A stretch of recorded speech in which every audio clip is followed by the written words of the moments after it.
Saudara-saudariku yang terkasih dalam Tuhan kita Yesus Kristus, ini adalah kisahku, sebuah kisah lama, jauh sebelum aku menjadi imam.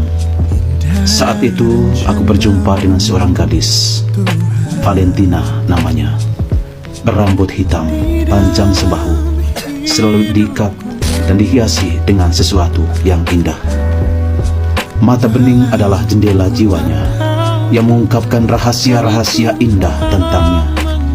Dan mungkin itulah sebabnya aku sangat jatuh cinta kepadanya. Aku masih ingat pertama kali aku melihatnya. Saat itu, aku adalah seorang putra altar di paroki Santo Yosef, sebuah gereja kecil. Umat tidak banyak. Oleh karena itu, kita semua saling kenal. Kehadiran orang baru akan menjadi perhatian.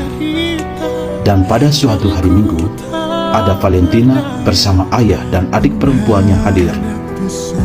Pak Bernini, ayah Valentina, adalah seorang duda dengan 2 anak gadis. Masih terngiang dalam benakku perasaan yang tidak bisa ku gambarkan. Usiaku masih 15 tahun. Pesona dan senyuman Valentina yang simpatik sejenak menghantam jantungku dengan kuat.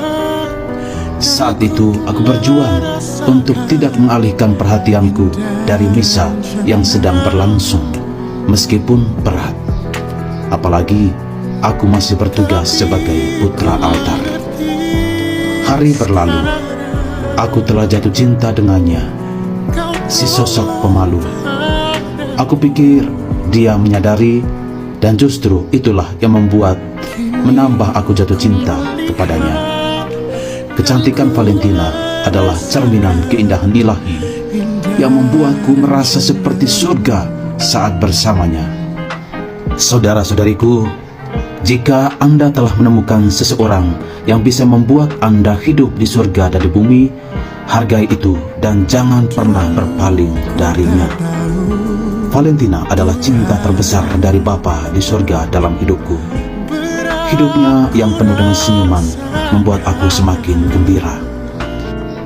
Meski aku menyadari bahwa di luar semua itu, kami hanyalah sahabat. Sahabat yang saling beri semangat, sahabat yang saling menguatkan, bukan hanya dengan kata-kata semata, tetapi dengan penampilan indah dari jiwa raga yang nyata.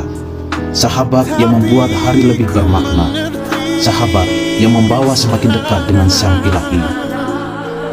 Misa setiap pagi, rosario di sore hari di gereja Santo Yosef kami lakukan bersama. Usai rosario, kami meminta berkat dari Roh Kudus. Singkatnya, ada kisah cinta di balik kebajikan ini. Ada kerinduan untuk selalu bersama di balik karya ilahi ini. Terlepas dari semua itu, aku sering merasa tidak lengkap, dan aku tidak mengerti mengapa hal itu mungkin terjadi. Jika Valentina tidak sampai untuk mengisi hidupku, apa yang bisa aku lakukan? Panggilan Tuhan yang kuat dan tidak tertahankan untuk menjadi imam bergema dalam diriku, sementara wajah Valentina juga selalu menghiasi pikiranku. Dua-duanya adalah kenyataan yang mampu memuaskan dahagaku, dahaga jasmani juga rohani. Aku butuh dua-duanya. Namun pada akhirnya aku harus mengambil sebuah keputusan yang harus benar-benar matang dan bijak, keputusan yang tidak saling mengecewakan. Antara aku dan Valentina memutuskan untuk menjadi sahabat sampai akhir hayat, tapi bukan untuk dipersatukan dalam sakramen perkawinan. Tak mudah tentunya, tapi aku harus berjuang. Aku berterima kasih kepada Valentina yang telah mengisi hidupku. Tuhan menggunakannya untuk menunjukkan kepadaku bahwa bahkan keindahan duniawi yang paling besar pun tak dapat dibandingkan dengan keindahan miliknya. Antara rasa sakit dan air mata, kami mengucapkan selamat tinggal. Adios, querida, mi amor, Valentina. Aku memasuki seminari. Meski sudah berada di seminari, aku harus mengakui bahwa untuk beberapa waktu aku masih berpikir tentang Valentina. Pengandaian dan angan-angan liar muncul. Seandainya saja aku bersamanya, berapa banyak anak yang akan kami miliki? Siapa saja nama anak-anak kami? Seperti apa rumah kami? Apakah aku masih bisa memandangnya tersenyum? Bagaimana bila keluarga kami diterpa masalah, gosip? Apakah kami sanggup atau malah menjadi mudah marah dan tersinggung? Aku takut bila membuatnya menangis. Yah, itu hanyalah angan-angan pikiran liar sesaat. Aku telah mengambil keputusan ini menjadi imam Allah untuk selamanya. Aku telah menjalankan pelayanan imamat ini selama 20 tahun. Sementara itu, Valentina telah menikah dan dianugerahi 4 orang anak. 1 anak ia persembahkan untuk Tuhan sebagai suster Karmel, dan 1 lagi masih seminari. Dia adalah sosok ibu yang tangguh, istri dari suami yang berbakti dan setia pula. Pukul 7:42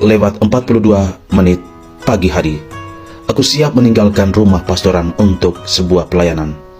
Saat itu, melalui telepon aku mendengar berita duka. Valentina meninggal dunia. Valentina pejuang yang melawan tumor di dadanya kembali ke hadirat Sang Ilahi. Aku memutuskan menulis kisah ini untuk membagi makna dari sebuah persahabatan suci di antara kami berdua. Aku adalah seorang imam sampai titik ini, berkat doa dan dukungan umat, juga berkat doa Valentina. Dan aku yakin sekali Valentina mendoakanku lebih kuat dari surga.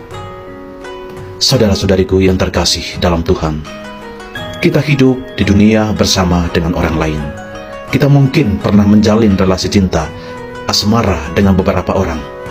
Toh, pada akhirnya kita harus memilih 1 orang saja. Pertanyaannya, mau dikemanakan yang tidak dipilih itu? Tentu saja itu adalah hak Allah. Allah lah yang akan menentukan kemana ciptaannya ini. Sementara itu, kita sendiri harus mencintai dengan pilihan yang satu ini. Baik sebagai biarawan-biarawati, hidup berumah tangga, atau hidup sendirian. Masa lalu masih mengganggumu? Itu adalah hal yang wajar. Itu adalah salib hidup kita masing-masing. Tapi harus tetap berjuang untuk tidak jatuh pada gangguan itu, dan tetap fokus, gembira, serta mencintai dengan pilihan kita saat ini. Jangan berdiri di antaranya. Semoga kita saling mendoakan para imam, biarawan dan biarawati, dan keluarga-keluarga Kristen agar tetap setia sampai akhir hayat. Tuhan memberkati.